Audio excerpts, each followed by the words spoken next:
우리 말씀 제목을 이렇게 정해봤습니다. 절망을 희망으로 바꾸는 믿음. 같이 한번 읽어볼까요? 시작. 절망을 희망으로 바꾸는 믿음. 사람은 누구나 절망을 할 때가 있어요. 사람들로 하여금 절망에 빠지게 하는 것들이 과연 무엇이 있을까요? 오늘날 2030 세대를 일컬어 7포 세대라는 표현을 합니다. 혹시 7포 세대가 무슨 말인지 아시나요? 7포 세대라는 것은 불안전한 일자리, 학자금 대출 상환, 기약 없는 취업 준비, 치솟는 집값 등으로 과다한 삶의 비용으로 인해 연애도 결혼도 출산도 인간관계와 내 집 마련, 꿈, 희망을 포기하거나 기억 없이 미룬다 하여 이른바 7포 세대라는 표현을 사용합니다. 이러한 고민에 빠져 있는 청년들을 절망 앞에서 그들은 선택해야 돼요. 포기하는 순간 그들의 삶은 어떻게 되겠습니까? 무엇이 그들로 하여금 절망을 넘어설 수 있게 할 수 있을까요? 키에르케고르는 이런 말을 했어요. 절망은 죄요 죽음에 이르는 병이다. 절망은 죄이자 죽음에 이르는 병이다 라고 표현합니다. 오늘 본문에 등장하는 두 이야기 속에 절망과 싸우는 이들이 있어요. 사랑하는 어린 딸이 죽었습니다. 죽어가는 딸을 위해 해줄 수 있는 것이 아무것도 없기에 발만 동동 구르며 속이 타들어갑니다. 회장당 야이로의 마음이 얼마나 비통하고 슬펐겠습니까? 자기가 보는 앞에서 자신의 딸이 죽었으니까. 하지만 회장당 야이로는 망연자실하지 않아요. 혹시 이 죽음이라는 절망을 넘어설 수 있는 방법은 없을까? 곰곰이 생각해 봅니다. 그때 문득 그의 머리에 스치는 게 있죠. 바로 뭡니까? 그것은 바로 예수님을 떠올리는 거예요. 나사렛 예수, 그분이라면 반드시 내 죽은 딸을 다시 살릴 수 있지 않을까 하는 마음에 뒤도 돌아보지 않고 예수님이 계신 곳으로 달려가 절박한 심정을 예수님께 호소합니다. 그것이 오늘 9장 18절 말씀인데 하반절에 보니까 내 딸이 방금 죽었사오나 오셔서 그 몸에 손을 얹어 주소서. 그러면 살아나겠나이다. 여러분 정말 대단한 믿음 아닙니까? 살 수 있지 않을까요? 라고 말하지 않아요. 예수님이 내 죽은 딸의 손에 위에 올리면 그 딸이 살아날 것을 확신에 차는 겁니다. 여러분, 여러분이 생각하기에 회장당 야이로의 믿음은 어떤 믿음이었다고 보십니까? 제가 생각하는 야이로의 믿음은 지푸라기라도 잡는 심정의 믿음이 아니에요. 예수님께서 반드시 죽은 자신의 딸을 살릴 수 있다는 것을 믿는 확신의 믿음이라고 저는 생각합니다. 여러분, 회장당 야이로의 믿음을 생각할 때 저는 오늘 이 본문을 준비하면서 믿음의 조상 아브라함을 생각해 봤습니다. 아브라함이 하나님께 100세에 시험을 받을 때에 믿음으로 독자 이삭을 하나님께 드렸잖아요. 어떻게 아브라함이 그렇게 할 수 있었습니까? 성경 히브리서 11장 19절에 보니까 이런 말씀이 나옵니다. 같이 한번 읽어볼까요? 시작. 그가 하나님이 능히 이삭을 죽은 자 가운데서 다시 살리실 줄로 생각한지라. 비유컨대 그를 죽은 자 가운데서 도로 받은 것이니라. 이삭은 죽을 수 있지만 다시 그를 살리실 것을 믿었다라는 거예요. 또 저는 이 회장당 야이로의 믿음을 생각해 볼 때 오늘 본문과 유사한 요한복음 11장에 나오는 죽은 나사로의 여동생인 마르다의 이야기도 생각났습니다. 요한복음 11장 21절에서 22절에 보니까 마르다가 예수께 여짜오되 주께서 여기 계셨더라면 내 오라비가 죽지 아니하였겠나이다.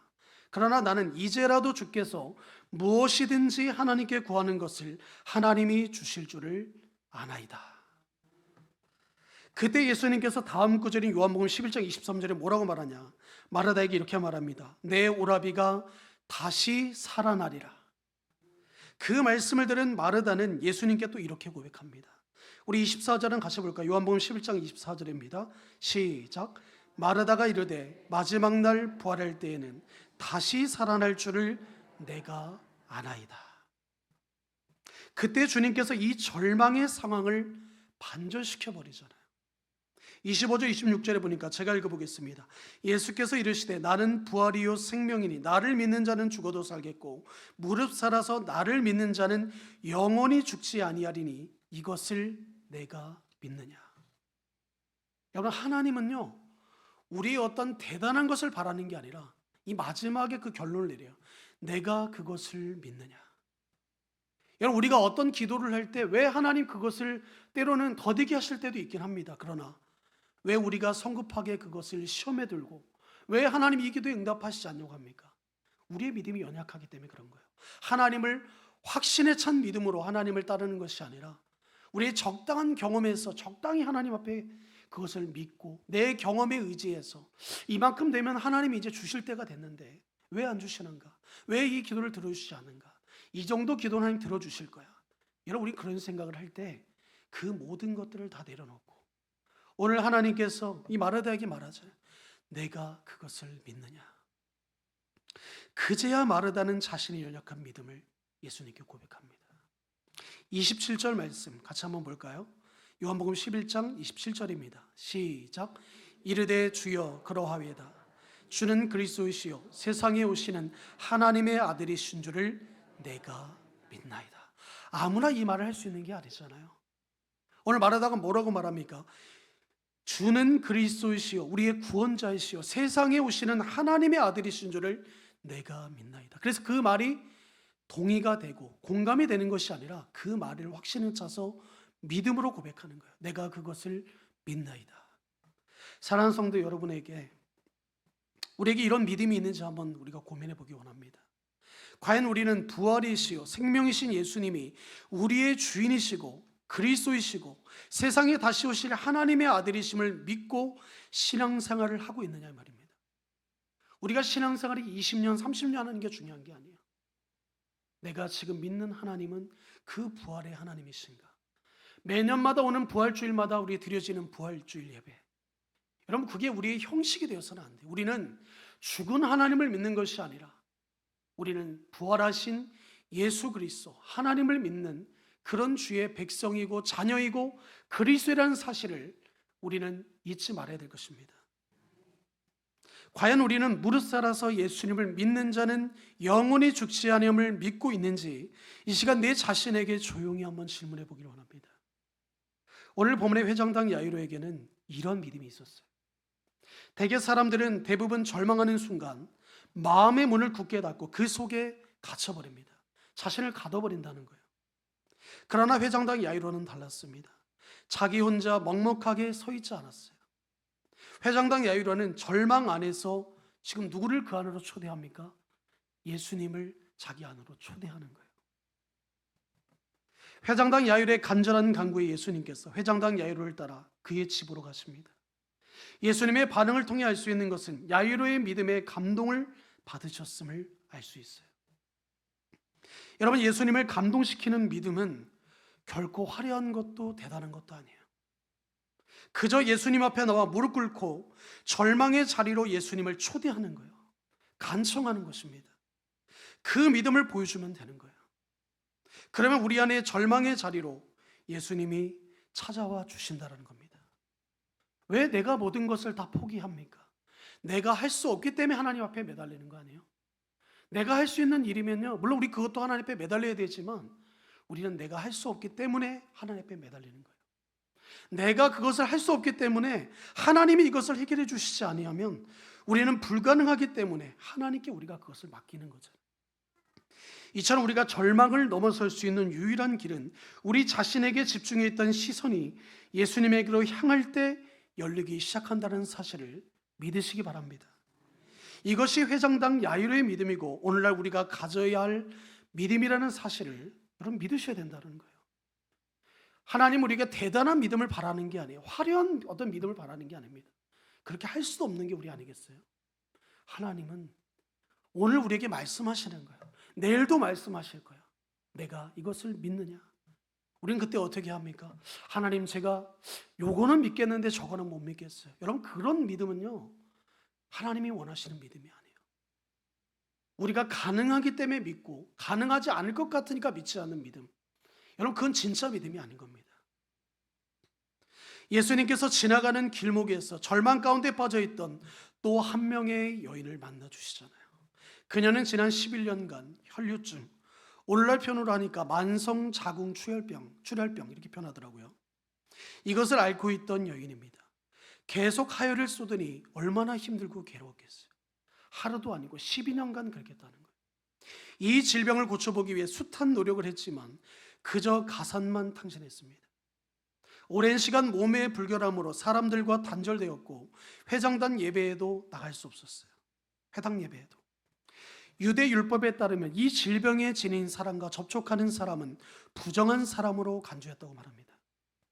이처럼 지난 12년간의 투병 기간 동안 숱한 노력의 결과가 전혀 없었기에 절망감에 빠져 있었어요. 아마도 스스로를 저주받은 인생이라고 자학하고 있었을지도 모릅니다. 그런데 어떻게 절망의 자리를 벗어나 그 여인이 예수님께 나올 수 있었습니까? 그저 아주 작은 기대감, 희망을 갖기 시작했다는 거예요. 자신은 부정한 사람이기에 예수님께서 직접 그에게 손을 대어 기도할 것을 기대조차 할 수 없었어요. 그래서 그녀가 선택한 방법이 뭡니까? 예수님과 군중들 몰래 예수님의 옷가에 손을 가져다 대는 방법이에요. 여인은 생각한 대로 은밀하게 이 일을 진행합니다. 그런데 놀라운 것은요, 이 행동으로 인해 지난 12년간의 고통스러웠던 혈류병이 깨끗이 치료되었다는 거예요. 은밀하게 진행한 이 행동을 주님은 뭐라고 말씀합니까? 귀하게 여기시잖아요. 마태복음 9장 22절 중반절이 이렇게 말합니다. 따라 안심하라. 내 믿음이 너를 구원하였다 하시니. 예수님께서 혈류증 여인의 행동을 아시는 순간 그 여인이 얼마나 놀랐겠습니까? 몰래 했잖아요. 은밀하게 했잖아요. 그런 그녀를 안심시키고 몸의 질병이 떠나감을 예수님이 선언하신 거예요. 그 순간 그 여인에게 12년 동안에 짓눌러 왔던 절망과 수치와 두려움이 일시에 다 떠나가 버렸다는 겁니다. 예수님은 그녀를 낳게 한 것이 그녀의 믿음이라고 말씀하고 있어요. 그녀에게 예수님을 향한 믿음이 없었다면 겉옷이 아닌 예수님의 몸을 만졌더라도 아무 일도 일어나지 않았을 거예요. 사람들은 종종 절망을 붙잡고 더 깊은 늪에 빠져들곤 합니다. 하지만 혈류증 앓은 여인은 은밀한 행동이었지만 믿음으로 예수님의 옷자락을 만졌어요. 예수님께서 그녀의 믿음을 보시고 치유를 선언하신 즉시로 그녀의 피가 멈췄다고 말씀합니다. 이처럼 여인이 믿음으로 예수님을 만진 것과 예수님의 말씀의 능력이 이 사건의 절정을 이룹니다. 여러분, 이 사건은요, 단순히 예수님의 옷자락을 만짐으로 마치 그 여인의 몸이 신비한 능력으로 치유된 게 아니에요. 예수님을 향한 여인의 간절한 믿음을 보신 주께서 치유를 선언하셨기에 혈류증을 나았음을 보여주고 있는 겁니다. 사람이 절망을 이길 수 있는 힘은 행동에 있지 않습니다. 바로 말씀이신 예수 그리스도 안에 있는 줄 믿으시기 바랍니다. 여러분, 이거예요.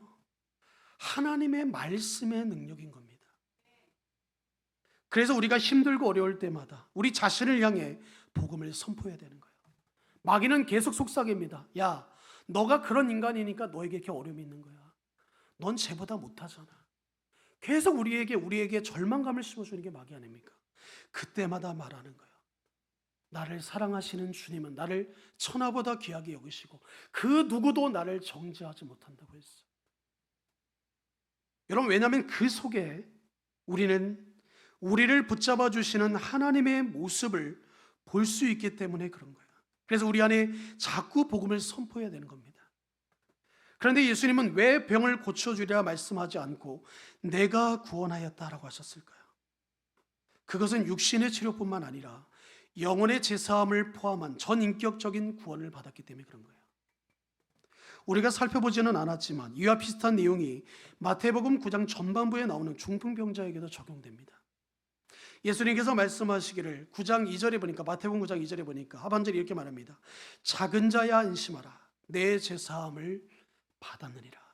내가 치료되었느니라 말하잖아요. 내 제사함을 받았느니라. 똑같이 말씀하시는 겁니다. 결국 예수님은 중풍병을 고쳐주기 전에 그 사람의 영적인 질병인 죄의 문제를 먼저 사하여 주셨다는 거예요. 그리고 나서 중풍병을 고쳐주십니다. 또 이어지는 마태복음 9장 6절 하반절에 보니까 중풍병자에게 말씀하시되 일어나 내 침상을 가지고 집으로 가라 하시니.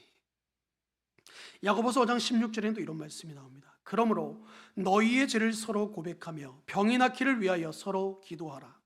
의인의 간구는 역사하는 힘이 큼이니라. 우리는 야고보서 말씀처럼 병을 낫기 위해 서로 기도해야 합니다. 기도하되 의인의 간구는 어떻다고요? 역사하는 힘이 크다라고 말씀하고 있어요. 믿음으로 간절히 기도할 때 기적은 일어나는 겁니다. 야고보서에서 말하는 믿음이 뭡니까? 단순히 기도하면 병이 낫는다, 그것을 믿는 믿음이라기보다 병을 치료할 수 있는 능력이 있으신 주님을 믿는 믿음이라고 볼 수 있어요. 오늘 야이로의 회당당 야이로처럼. 그리고 그 믿음에는 하나님의 주권을 겸허히 인정하고 받아들이는 믿음이어야 된다는 것을 또 우리에게 말씀해 주고 있는 거예요. 즉 우리가 주님의 치료하심의 능력을 믿고 하나님의 주권을 인정하며 간구할 때 우리의 뜻은 병 낫는 것이지만 주님의 뜻이 병 낫는 것이면 낫게 해주실 것이고, 병 낫기보다 다른 뜻이 먼저 있다면 그 뜻이 선한 줄 믿고 그 뜻대로 해달라고 우리는 주님 앞에 기도할 수 있어야 된다는 거예요. 제가 지난번에도 말씀드렸죠. 우리의 믿음의 수준은요, 어린아이의 믿음의 수준에 머물러 있으면 안 돼요. 한 단계 더 뛰어넘어야 되는 겁니다. 오늘의 믿음보다 내일의 믿음이 우리는 더 단단해져야 되는 거예요. 그래도 우리는 넘어지잖아요. 준비해도 넘어지는 게 우리 아닙니까? 그래서 우리는 항상 주님 앞에 깨어서 기도하고, 깨어서 하나님 앞에 예배하고, 깨어서 하나님 앞에 부르짖어야 될 줄로 믿습니다. 여러분, 즉 우리가 주님의 치료하심의 능력을 믿고 하나님의 주권을 인정하며 간구할 때 우리는 하나님의 놀라운 역사가 우리 안에 임한다라는 거예요.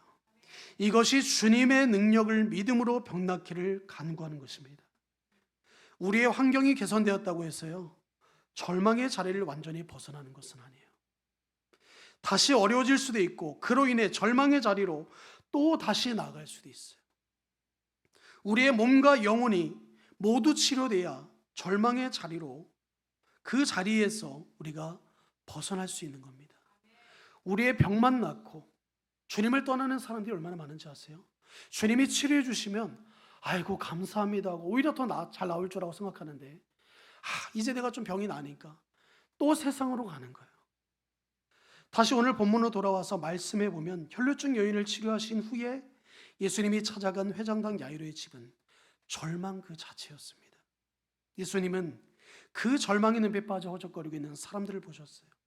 그 절망의 자리 한가운데 서서 예수님은 사람들에게 희망의 소식을 전합니다.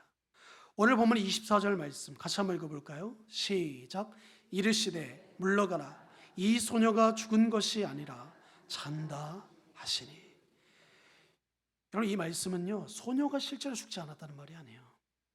물론 육체적으로는 죽었지만 예수님이 보시기에 죽음이라는 것은 뭐라는 거예요? 한낱 자는 것과 다름이 없다. 예수님은 죽은 사람들을 얼마든지 다시 살릴 수 있었고 죽어있던 소녀도 곧 살아날 것이기 때문에 그들에게 뭐라고 말합니까? 그가 죽은 것이 아니라 그는 지금 자고 있다. 또 말씀하신 대로 예수님은 그 소녀를 깨우실 거예요. 하지만 잔다는 말에 사람들의 반응은 어땠습니까? 냉랭하다잖아요. 예수님이 미치지가 않고서야 어떻게 저렇게 말을 합니까? 초상집인데 어떻게 저런 농담을 할 수 없는 거잖아요. 예수님은 이 죽음을 보고 비웃으셨지만 오히려 사람들은 예수님을 보고 비웃었어요. 이처럼 절망을 이길 수 있는 힘의 원천이신 예수님을 향해 사람들은 종종 비웃곤 합니다. 그로 인해 자신들의 믿음 없음을 스스로 증명하는 거예요. 예수님은 죽지 않고 잔다는 소리에 조롱하는 불신자들의 무리들을 밖으로 다 내보냅니다. 그리고 예수님께서 소녀의 손을 잡고 뭐라고 말씀하죠? 달리다굼. 달리다굼이란 말이 뭡니까? 그 뜻은 소녀야 내가 내게 말하노니 일어나라. 그러자 놀라운 일이 일어나잖아요. 죽었던 소녀가 일어나는 것입니다. 여기서 중요한 사실이 하나 있어요. 지금 예수님은 죽은 소녀의 손을 잡았습니다. 당시 정결법에 의하면 예수님은 이미 부정한 사람이 된 거예요. 시체를 만진 거잖아요. 하지만 예수님은 부정해지지 않았습니다. 왜 그렇죠? 소녀가 살아났기 때문에 그런 거예요. 혈루증을 앓던 여인도 마찬가지입니다. 예수님을 만짐으로써 예수님도 부정하게 만들 수 있었습니다. 하지만 예수님은 부정해지지 않았어요. 왜 그렇죠? 그 여인이 치료됐잖아요. 나았잖아요. 당시 누구도 혈루증을 앓고 있던 여인과 회장당 야일의 죽은 딸의 부정과 절망으로부터 건져주기 위해 손을 내민 사람이 단 한 사람도 없었어요. 그 이유는 자기들이 부정해지기 때문에 그렇습니다.